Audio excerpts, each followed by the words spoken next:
Olha, eu prometo que eu não vou falar mal dos convidados enquanto eles estão aqui, tá? Mas a gente vai falar também dos técnicos brasileiros e essa picuinha aqui de técnico estrangeiro ou não, a gente vai ter que ter mais uma conversa sobre isso, afinal, rolou um constrangimento nesta semana. Vamos falar de Campeonato Brasileiro, zona de rebaixamento e vamos falar de Champions League também. Está começando Na Cara do Gol.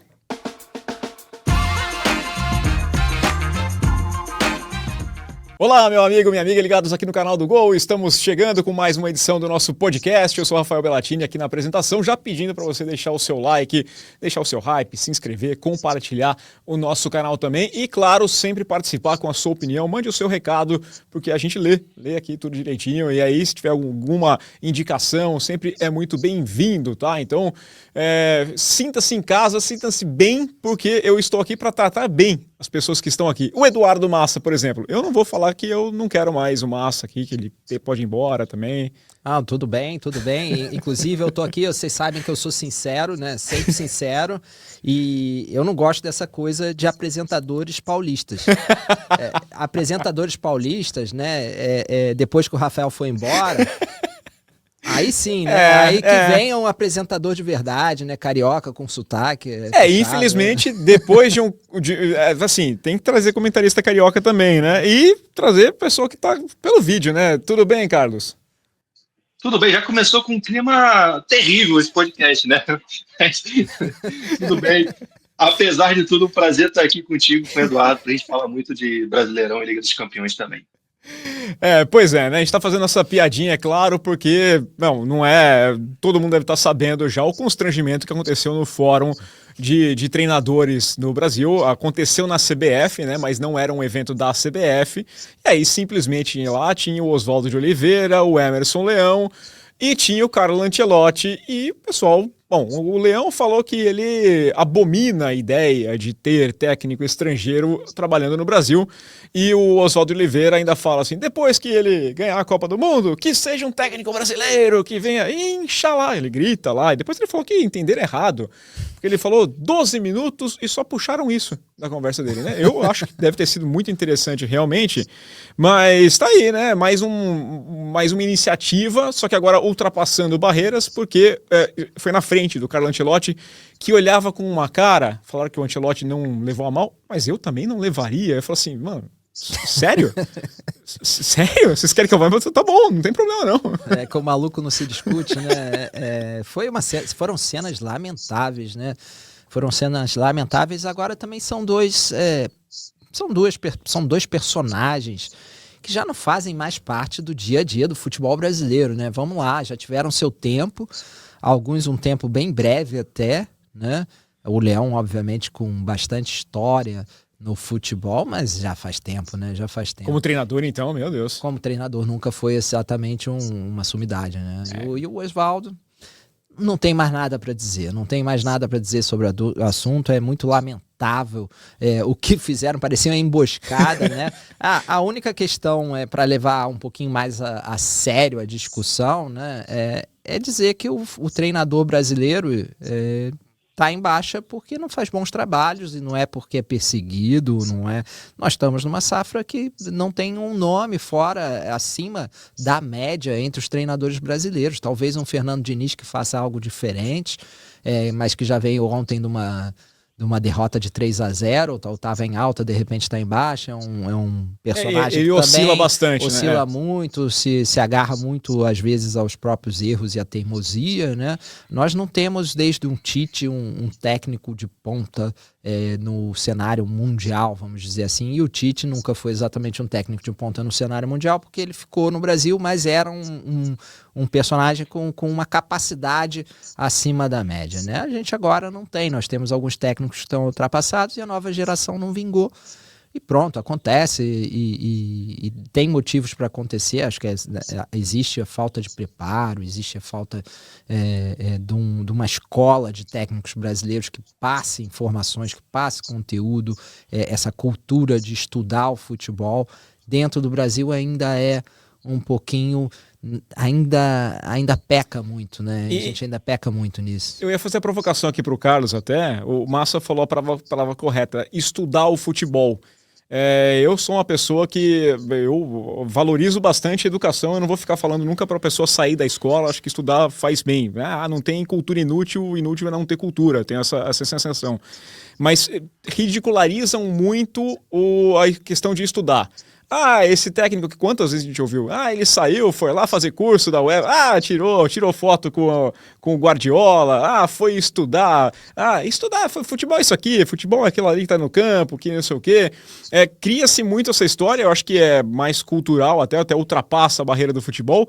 Um pouco de tirar sarro de quem vai estudar. É o CDF. Futebol não tem que ser estudado. Tem um pouco isso, não tem, Carlos?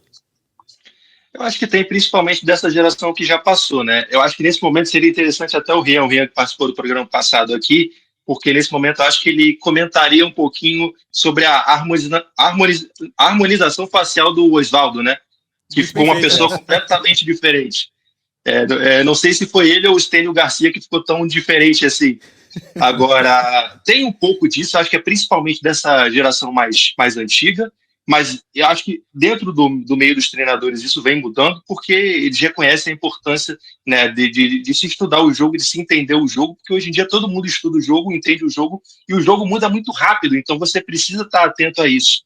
E sobre esse episódio especificamente, falando mais sério, eu falei com alguns treinadores que participaram do fórum, e tentei falar com gente da CBF, só que a CBF mandou um recado muito claro para todos os colaboradores dela, para todo mundo que trabalha com ela, não falar sobre esse assunto. Ele é página virada, segue o jogo. É basicamente isso que a CBF passou, mas, obviamente, naquele momento que aconteceu aquilo e nas horas depois que aconteceu aquilo, gerou um movimento muito constrangedor de treinadores da associação tentando falar com a CBF para tentar contornar um pouco e mostrar, principalmente, esses treinadores que eu falei foram unânimes, assim, eu fiquei sabendo que tem um grupo de treinadores brasileiros também, que tem 200 e tantos treinadores brasileiros de elite, ou que trabalharam nas principais divisões do Brasil, que trabalharam fora do Brasil, e nesse grupo foram cerca de 120 treinadores que participaram de um debate que eles tiveram no grupo depois disso, condenando as ações desses dois treinadores, e deixando claro que isso não reflete a opinião da maioria dos treinadores do futebol brasileiro hoje em dia, e todo mundo condenou, o próprio Alfredo, que é o presidente da Associação de Treinadores, Alfredo Sampaio, que treinou muitos clubes do Rio de Janeiro, inclusive o Vasco, Madureira, muito tempo também, Boa Vista, enfim, ele condenou isso, as falas dos dois técnicos, e deixou claro que isso não reflete o que a associação pensa. E a principal briga dos treinadores brasileiros e da associação é por uma equivalência de licença. Isso que, assim, não é que eles são contra os técnicos brasileiros, mas eles querem um pouco de reciprocidade quando eles vão trabalhar em outras equipes, em outras ligas, né? Por exemplo, o treinador brasileiro que vai para trabalhar em Portugal, ele não consegue assinar a súmula, ele tem que se portar como um auxiliar. Se ele não tiver as licenças da UEFA, para ter as licenças da UEFA, além de ser um investimento financeiro muito grande, mas aí tudo bem, mas são anos para você conseguir tirar as licenças da UEFA para conseguir trabalhar na elite dos principais países na Europa, e o contrário não acontece. O treinador que vem da Europa para cá com as licenças da UEFA, ele consegue trabalhar tranquilamente em qualquer lugar. Então, a luta da associação é com relação a isso. A associação não está contra os técnicos estrangeiros no futebol brasileiro. Ela quer apenas uma reciprocidade para que os técnicos brasileiros também tenham oportunidade para trabalhar em outras ligas, principalmente na Europa, da mesma forma como os europeus trabalham aqui no futebol brasileiro. Não, aí eu até acho correto, mas o curso, por exemplo, da CBF surgiu faz pouco tempo, né? No Brasil você não tinha uma obrigatoriedade de curso até para você ser treinador, então é normal que você aceite qualquer um chegue no Brasil e vire o técnico, do que o contrário, que já tem um curso há mais tempo, né? Sim, sim. É reserva de mercado, né? Para todo mundo também, né? E tem outra discussão mais sérias também, que é a questão do Ancelotti estar numa seleção nacional, né? Isso eu acho, até concordando ou não, eu acho que é um ponto que poderia ser levantado, né? Num mundo em que os clubes hoje têm os melhores jogadores, né? Os grandes clubes do mundo têm os melhores jogadores, você tem a seleção como uma imagem daquele perfil nacional, quase como antigamente a gente tinha as escolas de jogo, que hoje são muito mais fluídas, é muito mais difícil você reconhecer um estilo de jogo de uma escola, né, da escola brasileira, a escola italiana, é muito difícil você falar isso. O último título italiano foi com o Roberto Mancini jogando de uma maneira que não tinha nada a ver com a escola italiana que nós conhecemos, né, ou que nós imaginamos, ali, né? Aquela retranquinha, né, clássica. Então eu acho que essa é outra discussão também, ó. O Ancelotti num clube brasileiro seria normal, numa seleção nacional talvez nem tanto, ainda mais para o Brasil, que teoricamente é grande e não precisa tanto da influência para fazer crescer um esporte que às vezes você tinha muito nos países que estão ainda crescendo no futebol. E a gente faz isso muito no Brasil com outros esportes, trazer pessoas que têm um know-how de fora para cá, né, para aprender. O Brasil, teoricamente, não precisaria disso, o que a gente precisa é de um técnico bom, né? E a gente não tinha, né? Mais por aí, né? A questão é essa. Eu fico contente que o Carlos falou aqui do pessoal recusando, então, essa ideia. Eu fico mais tranquilo, né? A saber que a maioria não é. O pensamento desses treinadores, para mim, bom, já não é de hoje que é ultrapassado, por isso mesmo que ficam tão fora do mercado faz um certo tempo, né? O Oswaldo de Oliveira, a última passagem que eu acompanhei mais de perto foi no Corinthians, e muitos questionamentos de como era a preparação de antes dos jogos, né? A rotina, né? A rotina ali, e até tinha uma semana, o time chegava mais cansado, mas por quê? Ele fazia intermináveis jogos, né? De treino ali, não cabia mais nessa fórmula. E o engraçado do Leão é porque o pessoal até comentou, né? Primeiro que o Leão surge no Palmeiras, um técnico era estrangeiro, era argentino, né? Era o Filpo. Aí depois você tinha o Oswaldo, eu vi o PVC comentando isso. O Oswaldo começa a carreira dele como auxiliar na seleção, acho que do Catar. Depois ele vai com o René Simões para Jamaica. Então, é aquela coisa, né? O Leão mesmo saiu do São Paulo em 2005, deixou o time para o Autuores ganhar a Libertadores e o Mundial, foi para o Japão. Então, quando eles vão para lá ganhar dinheiro, tá tudo bem. Agora, quando os outros vão pegar essa vaga, também aí não funciona, aí não pode, né, Carlos? E o próprio Oswaldo, Rafael, ele foi especulado na época que ele foi campeão japonês, ele foi especulado para substituir o Zico na seleção japonesa. E será que ele recusaria e falaria, não, peraí, mas eu sou brasileiro, não posso assumir a seleção japonesa, desculpa. Será que ele faria isso? Claro. Agora ele vai falar que sim. Mas ainda mais com aquela cara ali que é muito mais fácil de tem mentir. que fazer uma harmonização diferente. Ele tá num processo, o pessoal falou que era um processo muito de Renato Maurício Prado, ele estava parecendo o Renato Maurício Prado. Eles estão muito parecidos ali, realmente. O Oswaldo de Oliveira. Bom, tá parecido. Mais nada. Todo mundo que faz a harmonização facial fica parecido com o Renato Maurício Prado. Então, pense bem. Vamos falar de Campeonato Brasileiro? Vamos. Campeonato Brasileiro a gente está gravando na quinta-feira, não temos aqui a consequência do empate do Palmeiras, empate do Flamengo contra o... Tá prevendo o futuro, olha aí.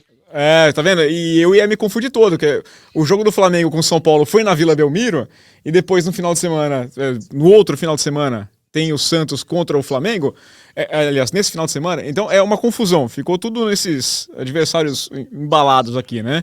Mas esse empate do Flamengo com o São Paulo, que ajuda o Palmeiras, que vai enfrentar o Santos hoje no Allianz Parque, o Santos sem Neymar, porque o Allianz Parque tem gramado artificial e aí recomendaram que o Neymar não jogasse, né, para não correr riscos, mas o Palmeiras pode aproveitar. O que eu queria olhar mais é na parte de baixo da tabela. Por mais que a gente não tenha essa certeza do Santos também, o Santos neste momento entra na zona de rebaixamento com 33 pontos, o Vitória sai, porque o Vitória vence o Inter, e eu até coloquei um texto lá no gol.com.br falando da sequência que o Santos tem pela frente. São 8 jogos. 3 jogos seriam confronto direto. Tem o jogo contra o Sport, que não briga por mais nada, né? Mas tem aí Juventude, tem o Internacional, e aí 5 jogos contra o G4. 2 contra o Palmeiras. Porque são 2 contra o Palmeiras. Ele desafia a física. Ele faz 5 confrontos contra o G4 numa sequência de segundo turno, mas ele vai ter esses 2 jogos com o Palmeiras. Tem jogo contra o Flamengo, contra o Cruzeiro e contra o Mirassol. Não é uma missão fácil para o Santos, mas a briga pelo rebaixamento, contra o rebaixamento, ou pelo, né? Porque tem time que tá pedindo também para cair, né? Essa reta final do Santos vai ser duríssima. O Santos melhorou com o Vojvoda, mas agora tem um calendário que não vai ser nada fácil, embora tenha 2 jogos a mais. Os 2 jogos a mais, para quem tá no Z4... E contra o Palmeiras, esses 2 jogos a mais são contra o Palmeiras. É enganador, né? Os 2 jogos a mais é enganador e o Santos tem que estar muito atento a isso, porque além de ser contra o Palmeiras, um clássico, time que tá líder e que tá ali precisando... Uma vitória hoje, por exemplo, a gente fala antes do jogo, uma vitória hoje deixou o Palmeiras numa situação bastante confortável. 3 né? pontos, abrindo de vantagem para o Flamengo, não tem mais confronto direto. Talvez a CEA faça o Flamengo, sei lá, abrir mão e começar a pensar mais na Libertadores também, não sei. Nós falávamos aqui desse Z4 quase consolidado há um tempo, e eu sempre achei que não era bem assim.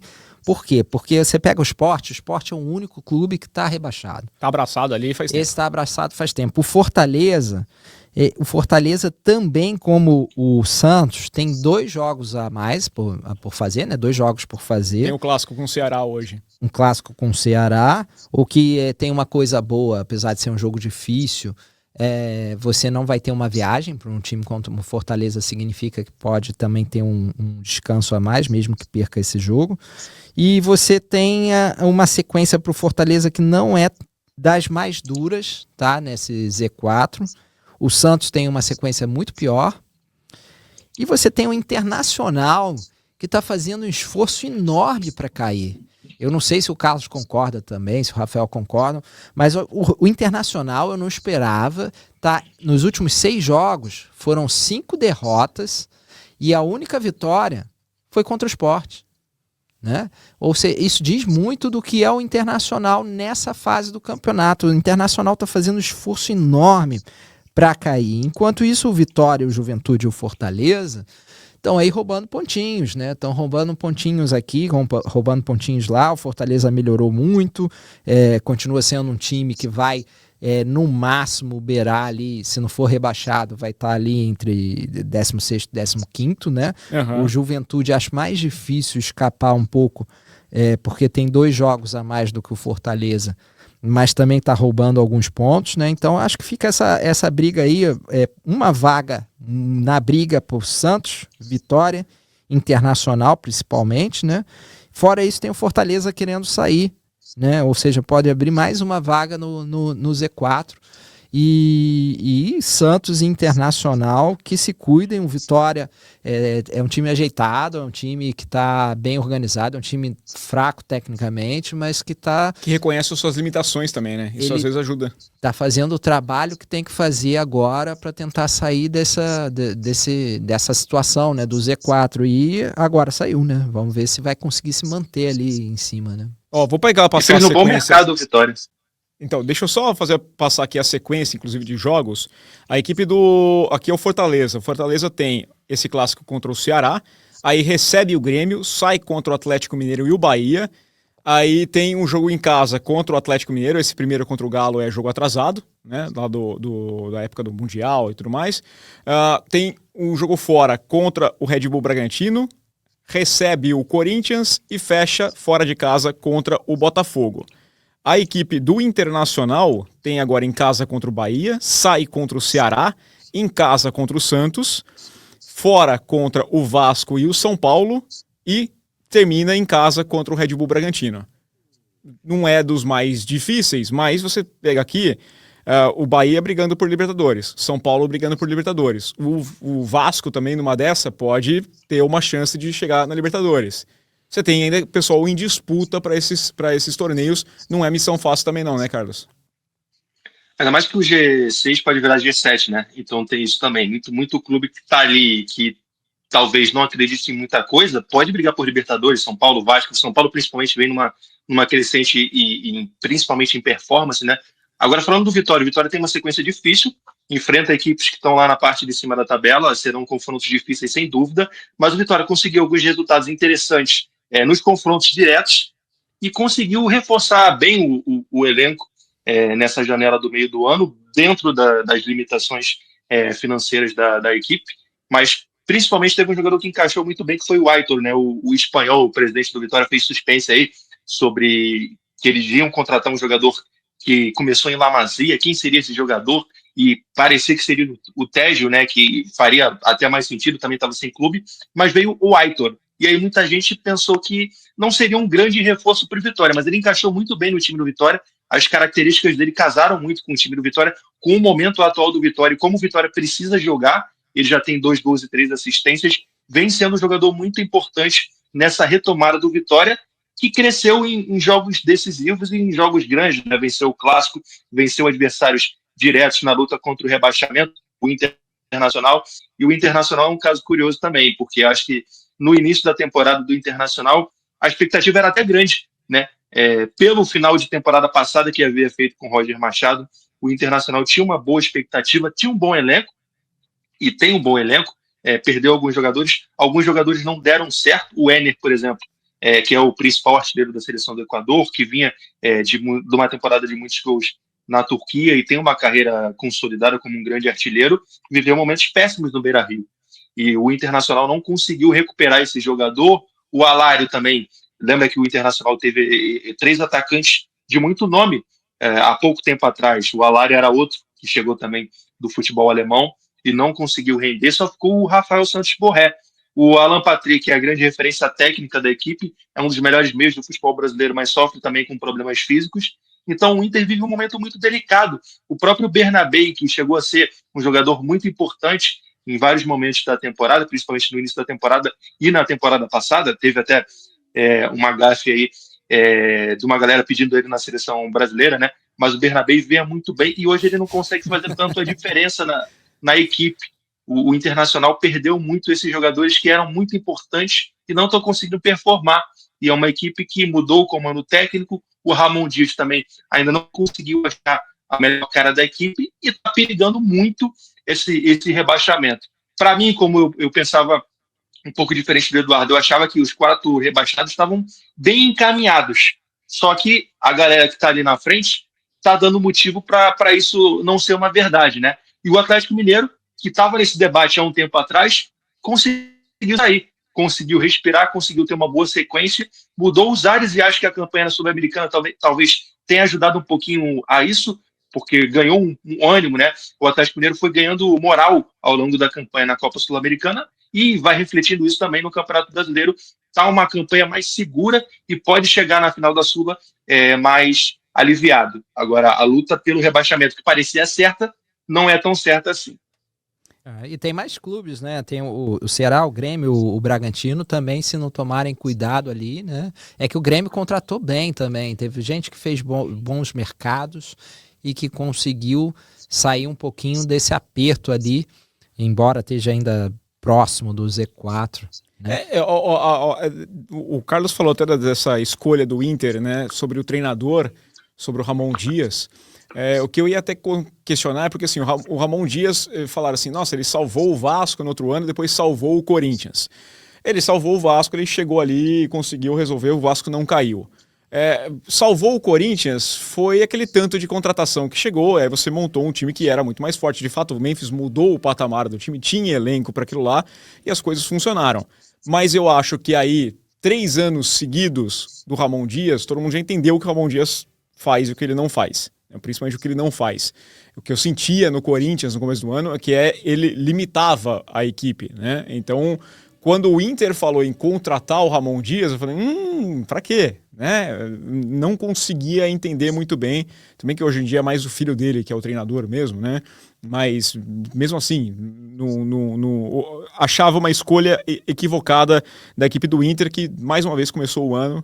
Até o Carlos citou, né? Tinha uma expectativa boa. Todo ano o Inter entra como favorito a ganhar o Campeonato Brasileiro. Favorito eu não digo, mas um dos 4, 5 isso. Ali, né? Um dos favoritos. Corre por fora o Inter. Vai brigar pelo título. É que agora tem mais dois times, mais 2 destacados, né?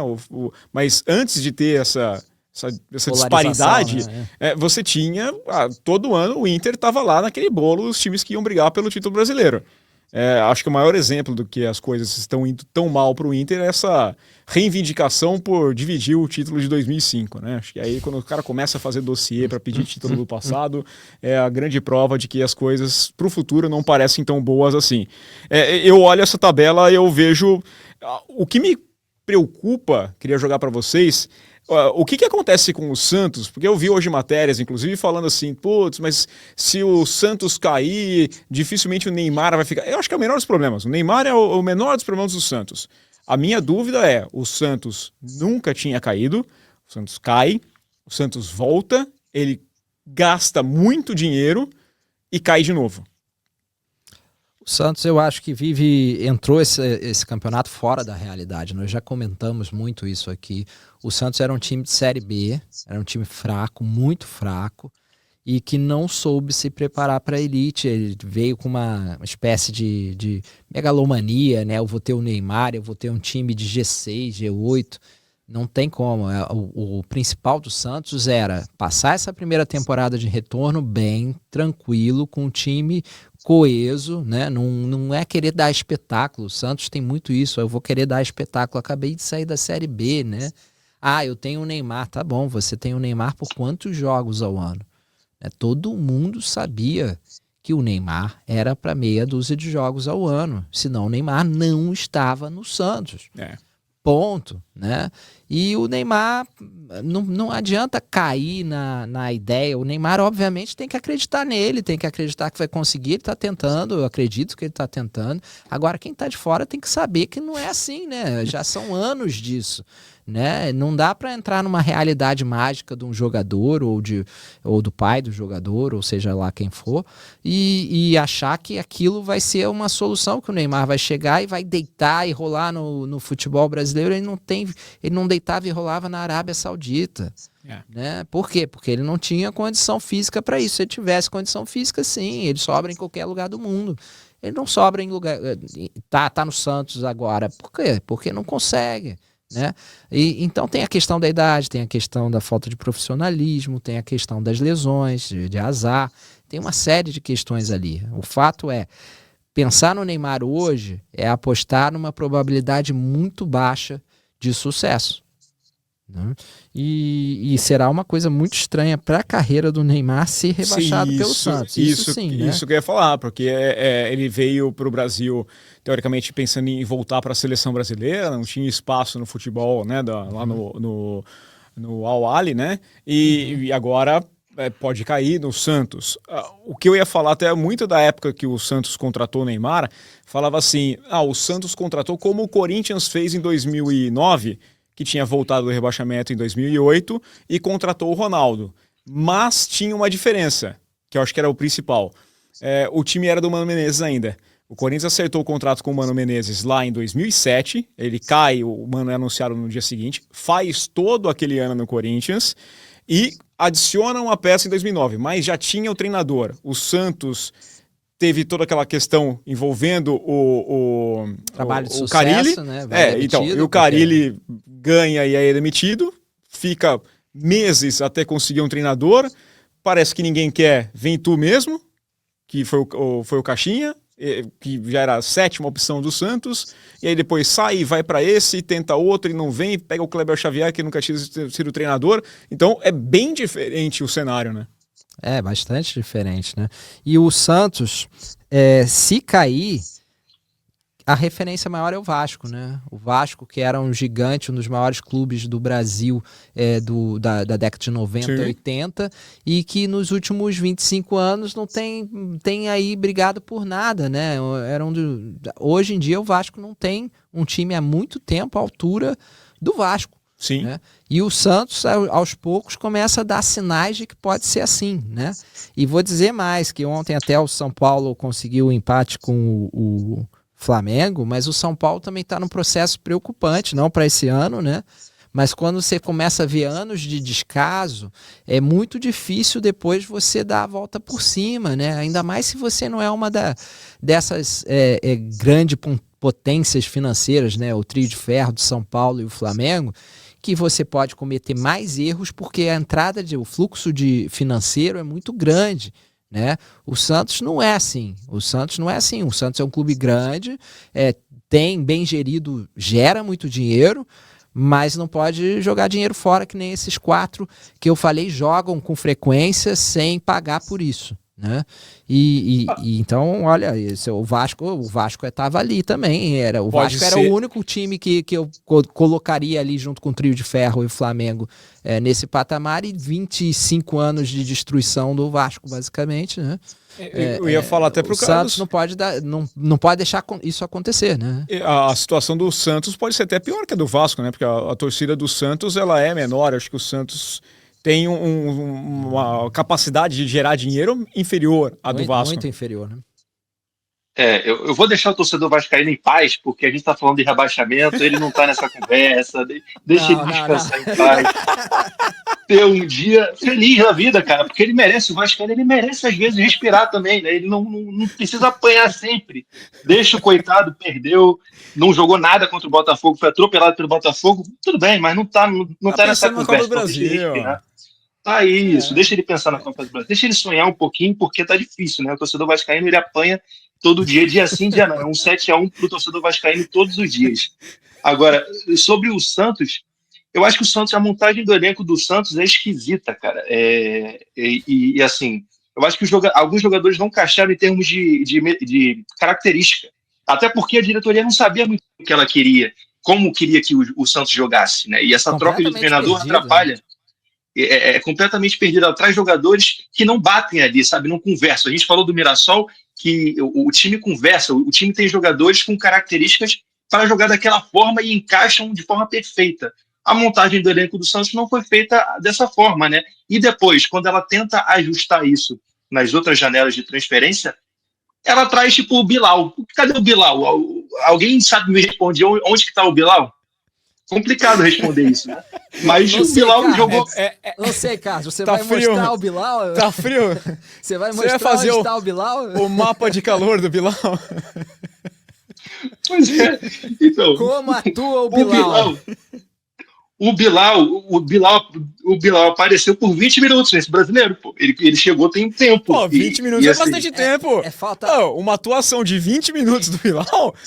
Não vem com essa aí querer diminuir, não. Será que falta alguém? Para mostrar como é que usa o Bilal pro Santos? Isso nos perdemos rápido. Meia hora de programa já nos perdemos. A quinta série mas assim, com força aqui, né? A gente brinca, mas é fato, né? Que a montagem do elenco do Santos foi esquisita, trouxe jogadores que não fazem sentido, né? E tentou, por exemplo, a zaga foi um grande problema do Santos nessa temporada. E eles estão tentando ajustar isso tentaram ajustar isso nessa última janela de transferências, mas ainda o time não encaixou, né? Muita novidade que chega e tenta encaixar com características diferentes, com treinadores que vão mudando e também não encaixa ali. E o Santos tem uma realidade financeira diferente, porque, por exemplo, o Flamengo consegue colocar, é um pouco parecido à realidade financeira do Santos, vou acordar de novo o torcedor do Vasco, infelizmente, mas, por exemplo, óbvio que o Vasco tem uma torcida muito maior, só que o Vasco tem um estádio com capacidade para 20 mil pessoas, Isso. E o Santos joga por uma capacidade parecida também, então é uma receita que também não bate ali. O Santos não tem uma receita como o Flamengo, que consegue ter 4 milhões de reais por jogo ali no Maracanã. Então, é uma receita grande. Não é a grande receita, óbvio, tem outras receitas, né? A TV fala mais alto, patrocinadores e tudo mais. Mas ainda assim é uma receita que deixa de entrar em uma realidade diferente financeiramente de Flamengo, de Palmeiras, de Corinthians, por exemplo, também. E o Santos realmente pode... Eu não acredito que o Santos vai cair, tá? Eu acho que o Santos não vai cair. Tem outras equipes que estão fazendo mais esforço para cair. E tem outras equipes com mais limitações que o Santos. Acho que aqui a briga não é quem é o melhor, mas quem é o menos pior. E tem outras equipes que são menos piores que o Santos. Que o Santos é menos pior que outras equipes, no caso, né? Mas, ainda assim, é preocupante ver o Santos dessa forma e, principalmente, eu não vejo, num longo prazo aí, expectativa de mudança. Sinceramente, não vejo isso no Santos. Eu ia até comentar isso aqui, nessa questão da limitação, eu acho que o Santos, de fato, ele tem um elenco melhor, tem uma situação, só tem um ponto que eu acho que o Santos precisa mudar, o torcedor precisa mudar, aliás, o torcedor, eu digo, a geração, não vou parecer um velho reclamando com a nuvem de novo, como eu sempre faço, estou entregando muito a idade já, mas eu acho engraçado que o Santos tem esse papo de que, o DNA santista, você não pode jogar assim, então o Carille tinha que ir embora porque o DNA santista não é para jogar dessa forma, não sei o que. É situação de momento. Eu posso ter um DNA de milionário, mas se eu não tenho dinheiro, não adianta eu fazer essas coisas. DNA. E outra coisa, não precisa voltar tanto no tempo, não. Vai para os anos 90. Você vai ver o DNA santista jogando uma porcaria que jogava. Não precisa voltar tanto, né? Quem foi campeão do último grande título do Santos em 2011, né? Na Libertadores? Sim. Quem foi? Foi o Muricy Ramalho, né? Mas quem é santista? Mas vamos lá, vamos ver se o Barcelona é tudo isso mesmo. Vamos lá. Era a história também. Muricy Ramalho é quase uma oposição ao DNA santista. E foi ele que conquistou com o Neymar, né? Sim. Então, não vejo isso. Eu acho o Vojvoda um grande técnico. Não acho que é um técnico que vai conseguir... Ele tem um DNA mais santista, não é um técnico que vai conseguir jogar muito na retranca, vamos dizer assim, embora seja mais vertical. E também concordo que o elenco do Santos não é exatamente ruim para estar no Z4. Mas no Brasil é assim, se você não tá lá em cima... Vamos lembrar daquele Grêmio que caiu. Aquele Grêmio que caiu também o rebaixamento do Grêmio. Não fazia sentido o Grêmio cair. Não fazia mesmo. E você não tá lá em cima no Brasil, você tá brigando ali para cair, porque é mais ou menos assim, é tudo muito equilibrado, basta uma sequência ruim de resultados, e o Santos tem uma sequência muito difícil de jogos, né? Então a questão é se ele vai sobreviver a essa sequência de jogos em que ele não é favorito, né? E vai ter que resolver no confronto direto e vão ser jogos duros, porque são confrontos diretos e vai ter um outro time que vai querer dar a vida para vencer, né? São todos jogos muito difíceis. Inclusive contra o Fortaleza, eu estava acompanhando o jogo, o Fortaleza para mim jogou muito melhor, o Fortaleza poderia ter vencido, inclusive quando tomou o empate, né? Poderia ter feito de novo, perdeu uma chance clara. Contra o Botafogo também o Santos empatou e o Botafogo jogou melhor, poderia estar fazendo 2-3-0 e aí faz uma besteira, tem um pênalti. Então, ok, conseguiu esses 2 pontos, mas... Vai ser chorado. E o Neymar pode ser fundamental nessa reta final se ele voltar. Por quê? Porque o Santos precisa de um ou outro lance de genialidade para conseguir os pontos que faltam, né? Tem 2 jogos a menos do que a concorrência, que faltam para escapar tranquilo dessa zona do rebaixamento, né? Agora, se for rebaixado, as pessoas estão perguntando, vai ficar sem Neymar. Não precisa de Neymar para a Série B, né? Agora, quem vai querer o Neymar? O Neymar que volta para o Brasil para ser rebaixado. E como é que a gente vai pensar se o grande momento do Neymar era a Copa do Mundo? Pensar na Copa do Mundo... Que Neymar é esse, rebaixado no Brasil, que mal joga, que a gente vai pensar para 2026. Não vai existe, jogar em que time? Né? Não existe quem vai querer o Neymar. Né? É estranho. Tem uma coisa assim, na briga pelo rebaixamento, alguns detalhes fazem muita diferença. O Santos, por exemplo, o Santos precisa de gol. Eu lembro que quando o Vasco caiu, teve uma época, uma temporada que o Vasco caiu 100% porque o Vasco não tinha goleiro. O Santos precisa de gol. Mas quem é o artilheiro do Santos na temporada? O Tiquinho, que teoricamente seria o camisa 9 no planejamento da diretoria. Ele tem 7 gols no ano. O Lautaro, que chegou também como atacante, sim, apesar de ter mobilidade. Ele tem 4 gols no ano. O Ferreirinha tem mais gols do que o Tiquinho no Santos. Eu acho que o Lautaro juntos. E o Guilherme, semana passada, cabeceou o chão. Então, esses detalhes fazem diferença na luta contra o rebaixamento. O Santos não tem um cara que faz gol. A situação Bom, o Massa levantou só porque até rolou a convocação da seleção brasileira, né? E não tinha o Neymar. Dessa vez o Ancelotti foi muito menos questionado, mas foi questionado sobre o Neymar. Só que aí falaram que ele não conversou mesmo com o Neymar e ele... Surgem as histórias, o Ancelotti meio que abrindo mão, ele entende que não vai ter condições, e que bom que é o Ancelotti, porque o Ancelotti tem essa capacidade de não colocar o Neymar numa convocação com ele tendo entrado no segundo tempo no jogo contra o Fortaleza. né? Porque se fosse outro técnico, se fosse um técnico brasileiro, por ele ter voltado, ia falar assim, tinha que ter levado, porque o craque quando se ele tá em condição física, tem que levar ele. E não dá para pensar em planejamento de Copa do Mundo sem o Neymar, e, né? Agora o Ancelotti tem essa liberdade para isso.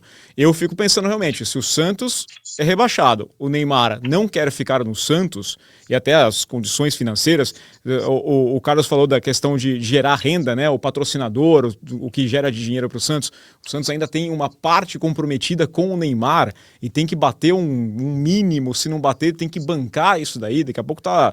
Né? O Neymar tem que trazer patrocínio, mas ele recebe de volta e o Santos quase não fica com dinheiro nenhum. E o Neymar vai para onde? Qual que é o destino dele? Eu tenho certeza para onde que ele vai. Só tem um lugar para ele ir, que é Miami. É Miami, né? Então aí vai. É Miami. Aí, pensou, o Inter Miami tem 2 jogadores na Copa do Mundo, né? O Messi e o Neymar. E o Inter Miami, mais uma vez, vai ter que superar a barreira do teto da MLS, né? Mas ele faz isso sempre. Então, assim, e o Busquets está se aposentando, o Alba pode sair também, então vai abrir uma vaga ali que eu acho que vai ser o Neymar. Eles vão refazer o trio MSN. E seria um lugar melhor para o Neymar, né, cara? Miami. Ou quem não quer ficar em Miami?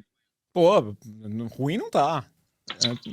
Tudo bem. Gosto de Santos, acho legal. Já... Um calendário muito mais tranquilo para um veterano que já não tem a mesma capacidade física, né? Veja o Messi, né? O Messi tá lá para isso, né?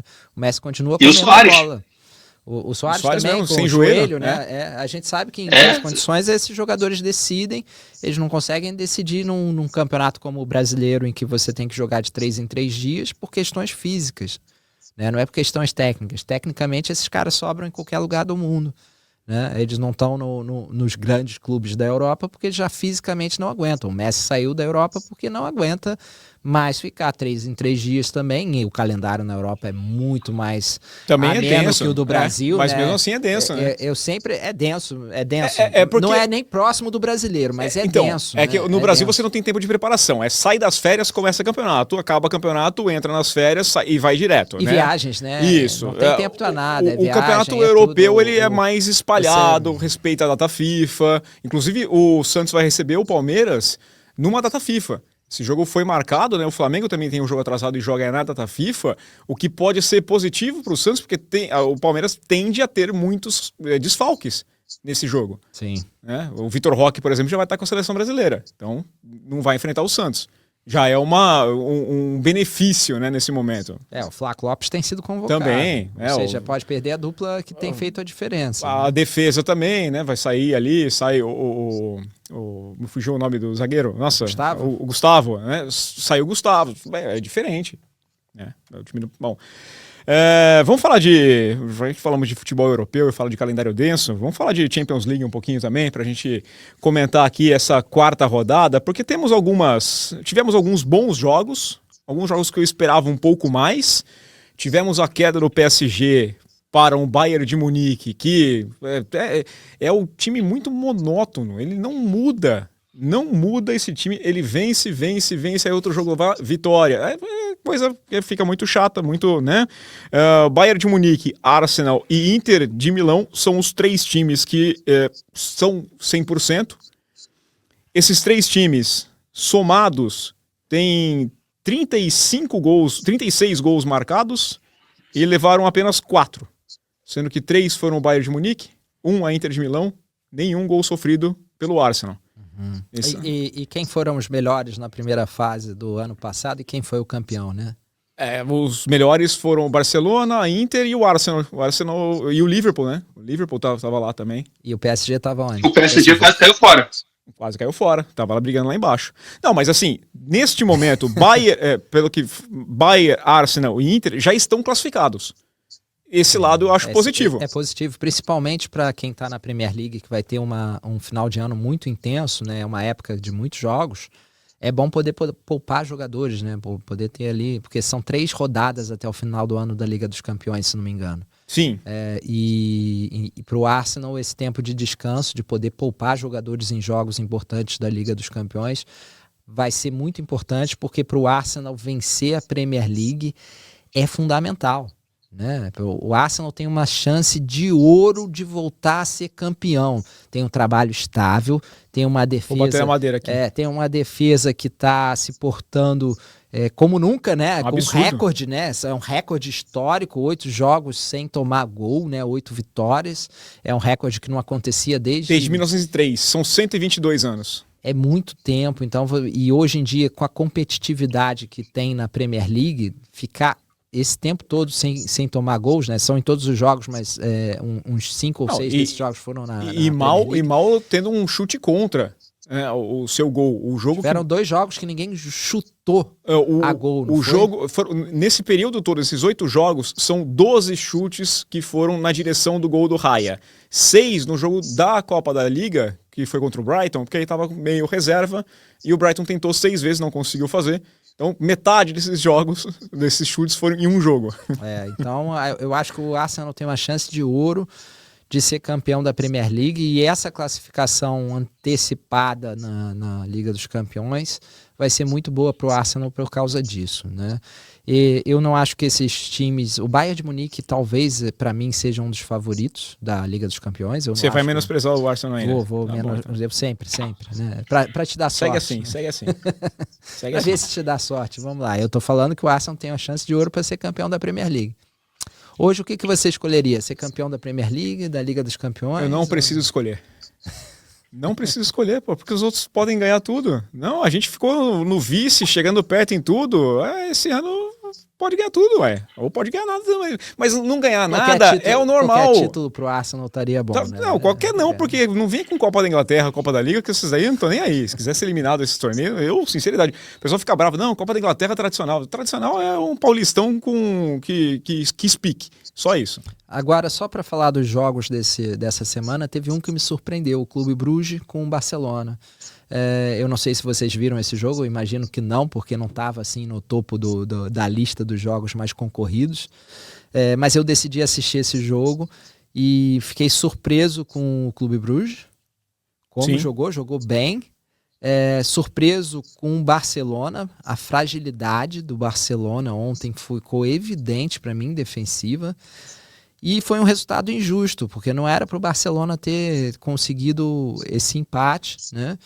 Eu fiquei surpreso um pouco com o Yamal negativamente, por incrível que pareça, porque ele jogou bem até, mas eu cada vez mais... Pode ser Pegou birra. Pode ser birra, pode ser a aproximação com o Neymar faz a gente ter uma visão diferente do jogador, festas com anões, e começa, né? Pode afetar, mas havia lances que ele tentava enfeitar demais. Ele teve um lance que ele teve na cara do goleiro e ele tentou pegar uma bola assim de 3 dedos e acabou pegando o meio de peito de pé em cima do goleiro. Foi uma coisa assim meio feia, uma chance perdida, né? O jogador como o Yamal, que a gente... acho que quase todo mundo espera que esteja no top 3 dos melhores jogadores dessa geração, né? Para muita gente é o grande jogador dessa geração, ou tem potencial para ser o grande jogador dessa geração, me preocupa, né? Eu lembro sempre do René Simões, né? Nós vamos criar um monstro, nós estamos criando um monstro. Isso que eu ia falar, eu olho pro Yamal, Hansi Flick também tem que tomar cuidado, né? Eu olho pro Yamal e penso assim, será que já estão criando esse monstro, né? Já estão criando esse jogador que com 18, 19 anos já está arrumando para ser um ex-atleta em atividade, um cara que depende só do talento e que não vai ter o foco, não vai ter a dedicação que é preciso para chegar a ser esse cara que ele mesmo falou que quer ter várias bolas de ouro, não quer ter uma, né? Para ter várias, o Neymar também queria e tinha talento para isso, né? Mas o Messi e o Ronaldo continuaram depois dos 30 e o Neymar, que quando eles caíram, né, ele não estava mais lá. Né? Ou seja, eu vejo hoje o Messi e o Ronaldo muito mais velhos, em melhores condições do que o Neymar.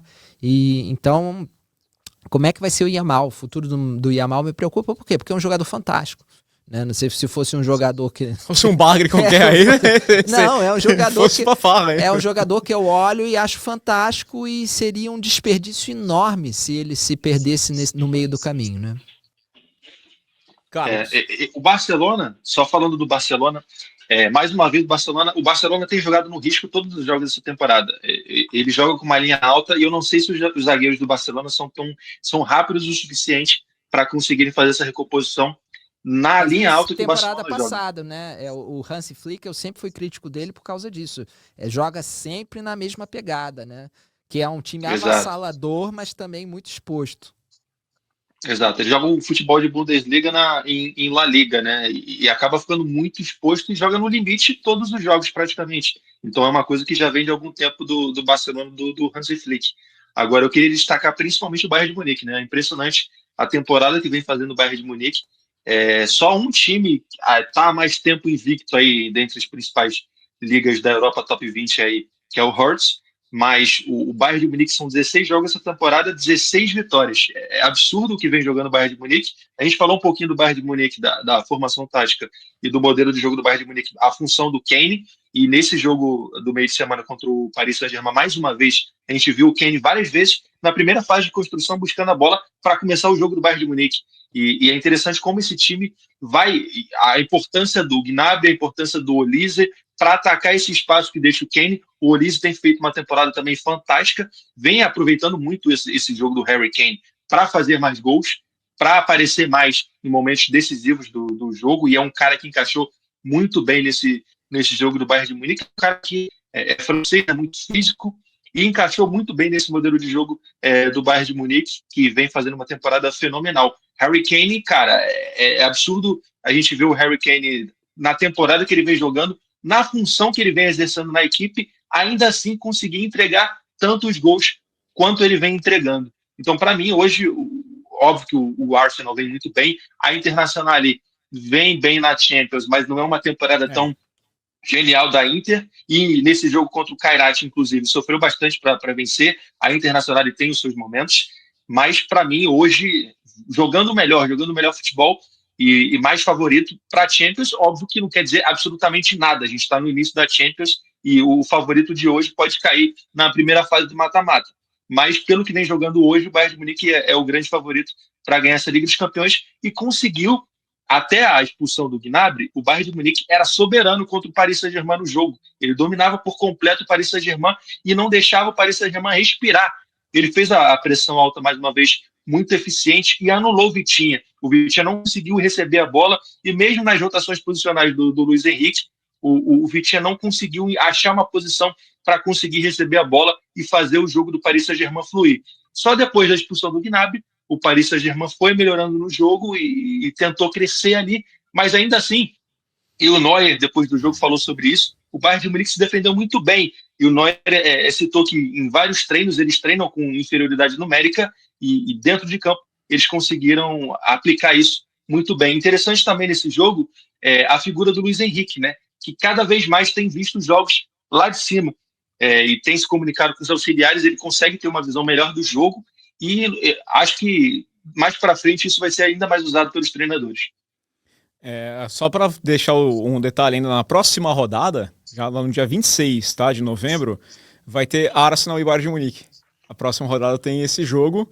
Os dois times já classificados, isso vai ser muito... Mas eu acho que é um teste interessante aqui para você ver, né? Aquela medição de força, vamos lá, vamos mostrar um pouquinho. Não quer dizer que lá na frente vai ser esse o resultado, mas eu acho um desafio bem dos interessantes. Vai ser, acima de tudo, um teste para a defesa do Arsenal, sim, né? Porque o Bayern de Munique é um time que marca muitos gols, é um time que não para, ou seja, o Arsenal vai ter que estar ali 90 minutos atento para manter essa sequência, essa série positiva na defesa. Então vai ser um bom teste para o Arsenal, não é mais para o Arsenal do que para o Bayern, porque para o Bayern o estilo de jogo do Arsenal não traz grandes diferenças. Vai lá na bola parada pra você ver. O que o Gabriel Magalhães está fazendo também tá espetacular. O tamanho, o que ele cresceu no time, muito falavam até que ele jogava bem do lado do Saliba, que era o Saliba que era. Mas o Saliba machucou e ele ficou lá. Hoje ele é um dos líderes, ele é visto lá dentro do, Eu não do acho vestiário. ele pior do que o Saliba. Eu acho o Saliba e o Gabriel no mesmo patamar. Então, mas não acho que ele seja melhor. Eu acho que mas eles aquele são no mesmo vira-latismo, patamar, né? tinha muita história. Não, isso do Saliba, sabe o que é? É o pessoal que joga muito FIFA e AFC, não, porque né? o overall dele... Meu filho veio outro dia, o overall dele, você fala, overall, caramba, overall. Overall. Eles se completam bem, né? Eu acho, eu acho inclusive, que o Gabriel Magalhães tem uma saída de bola melhor do que o Saliba. Sim. O Saliba tem uma progressão com bola melhor, ele avança mais no campo com a bola, mas o Magalhães na saída de bola, no passe vertical, eu acho que é até melhor, e eles se completam bem. Interessante desse duelo de Bayern de Munique e Arsenal, que foi tema de 2 programas atrás da gente aqui, para falar dos falsos 9, né? E no Arsenal, o Merino segue exercendo muito bem essa função, incrível, né? e também é um diferencial na equipe, né? É incrível, né? O Merino fez 2 de novo aqui no meio de semana, ele entra lá e resolve. Tá iluminado. Ele virou, a gente fez até uma matéria uns tempos atrás aqui, o número de gols que ele passou a fazer, mais do que dobrou a média dele. Sabe o que me preocupa um pouco? O Gyökeres, a gente sempre falou da falta ali de um centroavante pro Arsenal, e o Gyökeres não tá jogando, não é que ele não esteja bem, é que ele não tá jogando de centroavante mesmo, até porque não é muito a dele ficar ali paradão na área. E eu lembro do Manchester City, antes do Haaland chegar, que o Manchester City às vezes perdia jogos importantes porque faltava um cara para ser referência, né? Eu acho que não é para todo jogo que você vai conseguir jogar com o Merino, com o Gyökeres do jeito que tá, né? Agora, enquanto a defesa estiver funcionando bem... E o que eu ia trazer da e questão... o Saka também, e o Martinelli conseguindo entrar, né? Fazer a diagonal... O que eu tenho notado bastante, eu assisto alguns jogos do Arsenal aí, é que assim, mesmo quando o Gyökeres está em campo, mas ele não fez gol, ele tem uma participação, às vezes até atraindo a atenção, e o gol que teve na vitória, o primeiro gol do final de semana, né, que me fugiu agora quem foi o adversário, é que o Gabriel Magalhães manda a bola, já vi várias vezes o Gabriel Magalhães mandar aquela bola e não aparecer ninguém para cabecear aquela bola lá dentro. Então é o gol simples, mas que o Arsenal não tinha quem fizesse. E aí quando ele faz esse gol, muda o jogo. Ainda tem um pouquinho, eu tô sentindo que o Arteta, a gente fala de pragmatismo que o Guardiola adotou, ele tá assim, quando o Arsenal faz 2-0, ele abdica do jogo. Beleza, eu preciso dos 3 pontos, eu já tenho os 3 pontos, eu tenho o jogo da Champions no meio de semana, então agora, pessoal, entra no modo de reduzir, sabe, já vai lá no volante e bota o motor no nível abaixo, né, tira a rotação do motor para poupar a equipe, então ficou um jogo mais monótono. O Arsenal tinha capacidade de amassar mais o adversário no final de semana, mas a minha sensação é que ele ainda tem o pé atrás, que por mais que hoje o Arsenal tenha um elenco melhor, aquela história de gato escaldado tem medo de água fria, já perdeu tanta gente, e até já começou o ano perdendo, até o Kai Havertz, tudo, ele tira o pé, não precisa forçar demais. E aí, Carlos, eu queria te perguntar, que a gente está indo para a reta final também, mas eu queria te falar do garoto, né? Do Dalman aí, né? O Dalman, o cara estreou na Champions League com 15 anos e 10 meses. A gente tá falando do Yamal, que é um talento que tem 18 anos. É difícil assim, né? E dos recordes do Chelsea também, vários jogadores. Sim. A gente está tendo muito recorde do mais jovem a fazer gols, do mais jovem a jogar, o mais jovem a entrar em campo por tal time. Está cada vez mais precoce. E esse Dalman é um jogador interessantíssimo. Ele é óbvio que ainda tem uma minutagem muito baixa, ele tem entrado e começado a jogar, mas é um jogador muito interessante que acho que pode ajudar muito o Arteta. E cada vez mais a gente vai vendo esses casos, né, de recordes sendo quebrados. A gente já fez várias matérias no site sobre esses recordes aí de jogadores que acabam sendo muito precoces e cada vez mais jovens, né? O Dalman, por exemplo, na temporada passada, a ideia do Arteta era que ele fosse o jogador mais jovem da história da Premier League, jogando com 15 anos de idade. Só que a Premier League tem uma regra lá que o jogador só pode entrar em campo se ele já tiver completado 15 anos quando a temporada começou, e ele completou 15 anos pouco antes. Então, ele não conseguiu quebrar esse recorde. Mas cada vez mais a gente está vendo esses meninos entrando em campo mais jovens, mais precoces, e tem uma situação curiosa também, né? O Yamal, acho que é o grande caso que a gente viu aí nos últimos anos, é o menino de ouro e tudo mais, e começou também muito precoce, teve os recordes dele também, assim como o Endrick que teve no Brasil. Até que ponto esses caras vão conseguir lidar com isso desde cada vez mais cedo, né? Uhum. Porque, assim, o Neymar, ele começou no futebol cedo, Muito cedo. teoricamente, mas com o Vanderlei Luxemburgo ele demorou um pouco ali, era o filé de borboleta e tudo mais, demorou um pouco a entrar no time, a ganhar mais destaque, e mesmo no início do Neymar, muita gente falava mais do Ganso do que do Neymar propriamente. Então, demorou um pouquinho o Neymar a despontar ali como grande craque e a ter que lidar com certas situações, né, de grande estrela. O Yamal já lida como uma grande estrela do Barcelona, e vários outros vão surgindo cada vez mais cedo, que eles têm que lidar com essas coisas antes. E no final das contas, eles são apenas adolescentes, né? A gente lembra do Yamal na Eurocopa fazendo o dever de casa. Como que esses meninos eles vão lidar com isso cada vez mais cedo no futebol, né? É curioso a gente ver isso. Tá tendo o Mundial Sub-17. É engraçado, porque agora eu lembro que eu falava até da a Copa São Paulo, o Sub-21, você falava, pô, mas 21 anos, o cara já tem que estar no profissional, a maioria já estava ali no profissional, aí depois trouxeram para 18, 19 anos, e agora o Sub-17 já não tem os astros, a gente falou assim, pô, já não tem os astros que poderiam estar jogando, né, você não tem tal jogador, tal, esse não foi liberado, porque com 17 anos já é parte fundamental de time, né, o Estevão era parte fundamental do time do Palmeiras no ano passado e no Campeonato Paulista foi fundamental. Tá jogando muito bem, fez gol ontem de novo, né? O Maresca já virou professor Pardel. Outro que já quebrou vários recordes, né? O Estevão, isso, né? Craque, né? É outro craque. Esse tem cabeça, né? E tem talento e tem cabeça, né? O Yamal tem talento sobrenatural quase e não sei se tem cabeça, né? Tem vários, acho que tem vários motivos para isso, né? Eu vejo com alguma preocupação. Eu vejo com preocupação porque a cobrança é muito grande. Eu vejo com mais preocupação vendo o nosso futebol, o futebol brasileiro. Por quê? Porque a gente está tão carente de grandes jogadores que a gente olha para o garoto de 17, 18 anos e quer que ele resolva, né? E não é bem assim, né? Não era assim no passado. Era muito raro um garoto de 17 anos resolver. Não era raro ser craque. Esses grandes craques, geniais, quase todos eles já faziam a diferença com 17, 18 anos, mas eles tinham tempo, né? Eles tinham tempo. Ninguém cobrava dele com 17, em volta 18 dele, anos, né? Tinha uma referência maior, tinha sempre alguém maior, né? Mesmo o Pelé, que o Pelé tinha referências ali grandes, né? Para sustentar aquele crescimento fenomenal, o Ronaldo fenômeno, né? Eram coisas assim que hoje em dia já não. Com 16, 17 anos você quer que o cara seja o cara do time. Né? Por quê? Porque sabe que com 18 ele vai embora, né? Então é complicado, isso para mim é complicado, e ver isso nos clubes da Europa me causa uma certa estranheza, mas acho que tem duas explicações. Uma é o mercado. Você vê o Real Madrid, o maior clube do mundo, e as pessoas estão questionando por que o Endrick não tem que ser titular, né? O Endrick tem que ter minutos, né? E já querendo botar o cara fora do Real Madrid. Então você cria um clima que até para um clube como o Real Madrid é complicado você gerir um garoto de 18, 19 anos. Né? Porque não tem eles têm mais. Né? Eles têm mais gente. Não é só o Endrick, eles têm o Arda Güler, que é um grande talento, eles têm agora o Marco Antônio. Isso, do argentino.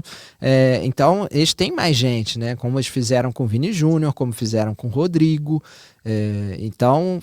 O Real Madrid trata bem esses jogadores. E aí o cara chega lá e convence também o empresário a bater o pé e fazer alguma coisa, que tal? Pensa até o Dalman, né? Pessoal, o Arteta não leva o garoto de 15 anos.